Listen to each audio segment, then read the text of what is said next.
سارا کرتا پھٹ گیا تھا حضرت عمر کا، اتنا پھٹ گیا تھا کہ اب پیوند لگنے کی بھی جگہ نہیں تھی۔ تمام صحابہ نے مسجد شریف میں بیٹھ کر مشورہ کیا کہ حضرت عمر سے عرض کر میں کرتا ہی نیا لے لے۔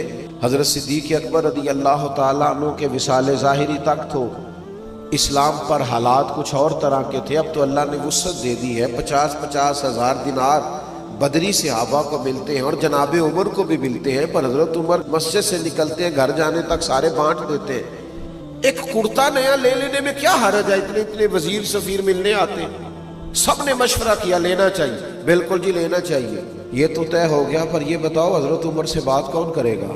کس میں اتنی جرت ہے ان سے گفتگو کرے؟ تو ایک صحابی کہنے لگے ہے نا ایک عظیم المرتبت شخصیت جن کی بات عمر نہیں ٹال سکتے، وہ کون ہے؟ مولا علی شیر خدا۔ یہ صحابہ کو خبر تھی کہ ان کی محبتیں، ان کی وابستگیاں اور ان کی آپس میں دل بستگیاں بڑی کمال ہیں۔ حضرت سیدنا علی المرتضیٰ شیر خدا سے عرض کیا گیا مہربانی فرمائیں آپ حضرت عمر سے کہیں کرتا نیا لے لیں، اتنے بڑے لوگ آتے ہیں اور اللہ نے وسعت دی، سارے پیسے وہ خیرات کر دیتے۔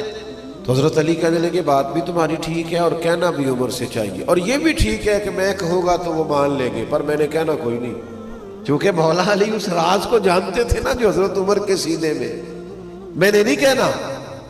تو کہا پھر کیا کرے؟ کہنے لگے میں تمہیں رستہ بتا دیتا ہوں، سیدہ عائشہ صدیقہ سے عرض کرو رضی اللہ تعالی عنہا، وہ مومنوں کی ماں ہے، وہ ماں کے منصب پر ہے، وہ بات کریں گی تو جناب عمر ٹالیں گے نہیں۔ حضرت سیدہ کی خدمت میں عرض کیا گیا کہ دیکھیے جناب عمر فاروق کا کرتا اتنا پرانا ہو گیا کہ پیوند لگنے کو جگہ مشکل سے ملے، آپ عرض کیجئے نا کہ وہ لباس بدل لے۔ تو سیدہ کہنے لگی بالکل ٹھیک ہے میں کہوں گی۔ جناب عمر کو پیغام گیا، فوراً حاضر ہوئے، پردے کے پیچھے بیٹھے۔ سیدہ پاک فرماتی ہیں عمر صحابہ کا خیال ہے کہ آپ مسلمانوں کی شان ہے، آپ کو اللہ نے رتبہ عطا کیا ہے، آپ اس طرح کیجئے کہ کرتا نیا لے لیجئے، اللہ نے وسعت بھی دے رکھی ہے۔ تو ہر جگہوں پہ بولنا نہیں چاہیے، جناب عمر بھی نہیں بولے، چپ کر کے کہنے لگے اماں جی آپ جیسے کہیں گی ویسے ہو جائے گا، آپ حکم تو کریں شام سے پہلے کرتا لے لوں گا۔